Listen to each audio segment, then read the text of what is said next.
Assalamualaikum warahmatullahi wabarakatuh. Waalaikumsalam warahmatullahi wabarakatuh. Pada kesempatan ini, pada hari ini kita belajar tentang pertumbuhan ekonomi, ya. Di mana yang dimaksud dengan pertumbuhan ekonomi ini pertumbuhan ekonomi.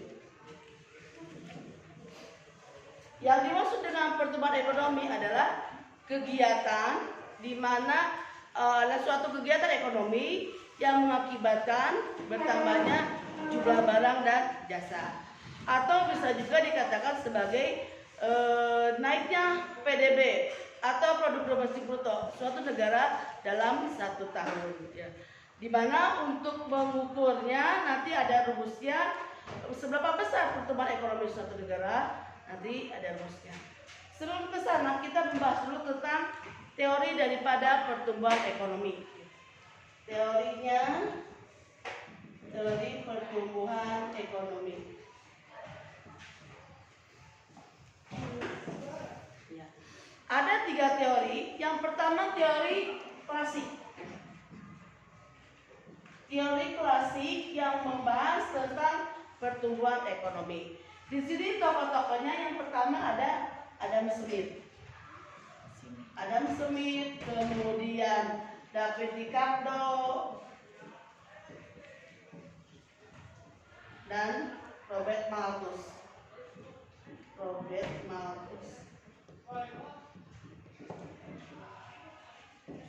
Ini tokoh yang membahas tentang pertumbuhan ekonomi secara klasik.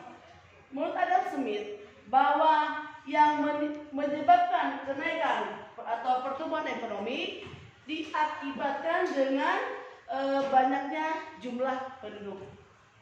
Di sini jumlah penduduk atau pertumbuhan penduduk.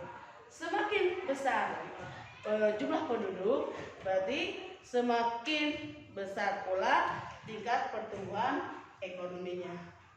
Kemudian di sini David Ricardo juga hampir sama, bahwa yang menyebabkan naiknya pertumbuhan ekonomi adalah karena banyaknya jumlah penduduk. Robert Malthus pun demikian.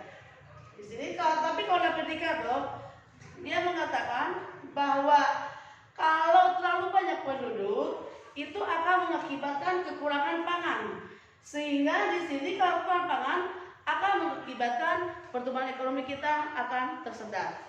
Sedangkan oleh Adam Smith, kalau terlalu banyak penduduk akan mengakibatkan penawaran kerja semakin banyak. Akibatnya upah menjadi rendah atau turun. Robert Malthus demikian, terlalu banyak penduduk itu akan mengakibatkan kepada proses pertumbuhan ekonominya. Ya. Jadi kesimpulannya, menurut teori klasik, 4 faktor yang menyebabkan pertumbuhan ekonomi. Yang pertama faktor jumlah penduduk. Kemudian adalah di sini faktor yang kedua adalah modal. Dan ketiga adalah sumber daya alam. Ini yang 4 adalah di sini pasar yang luas. Ini 4 faktor yang mengakibatkan pertumbuhan ekonomi. Yang kedua ada teori neoklasik. Teori neoklasik itu pelopornya ada 3. Yang pertama oleh Karl Demar. Menurut Karl Demar bahwa pertumbuhan ekonomi itu disebabkan oleh banyaknya investasi. Kalau investasi kita banyak, otomatis pertumbuhan ekonomi kita juga akan banyak. Yang kedua menurut Schumpeter. Menurut Schumpeter bahwa penyebab pertumbuhan ekonomi meningkat karena adanya kewirausahaan, artinya keahlian wirausaha, pengusaha. Maka di sini pengusaha harus punya sifat yang inovatif, kreatif, sehingga akan mengakibatkan keahlian menyebabkan pertumbuhan ekonomi akan meningkat. Yang ketiga, menurut Solow bahwa pertumbuhan ekonomi itu dipengaruhi oleh 4 faktor. Yang pertama, jumlah penduduk, kemudian modal, dan penggunaan teknologi. Ini menurut daripada Solow. Ada lagi teorinya yang ketiga adalah teori historis. Ya, pelopornya ada namanya di sini menurut Prediklis.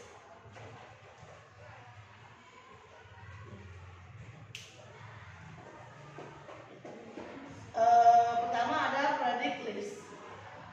Dia membagi 4 tahapan dalam pertumbuhan ekonomi berdasarkan teknik produksi, yaitu masa berburu dan mengembara, kemudian masa beternak dan bertani, kemudian bertani dan kerajinan, kemudian yang keempat ada lagi di sini kerajinan industri dan perdagangan. Ini menurut Prediklis. Yang kedua, Rostow. Di sini tahapan ekonomi atau pertumbuhan ekonomi ada 4. Ada masa ekonomi tradisional, kemudian transisi, kemudian lepas landas, kemudian konsumsi tinggi, transisi, lepas landas, kemudian masa kematangan, dan lagi di sini ekonomi konsumsi tinggi. Ini di mana kalau ekonomi tradisional menurut Rostow berarti pertumbuhan ekonomi didominasi oleh sektor pertanian. Kalau transisi mulai beralih tenaga kerja dari sektor pertanian ke sektor industri. Lepas panas di sini semua masalah politik, sosial dapat diatasi. Kematangan berarti di sini sudah berdirinya serikat tenaga kerja. Kemudian konsumsi tinggi bahwa tenaga kerja sudah didasari oleh tenaga kerja mendidik atau terdidik. Menurut di sini ada lagi menurut Sombat. Di sini ada 3, ada ekonomi tradisional, kemudian pertukaran perdagangan, ada lagi kapitalis. Ada lagi di sini lagi untuk terakhir Corbusier. Ada ekonomi tutup, kemudian ekonomi kota, ekonomi bangsa, dan ekonomi negara. Nah, ini teori-teori yang membahas tentang pertumbuhan ekonomi.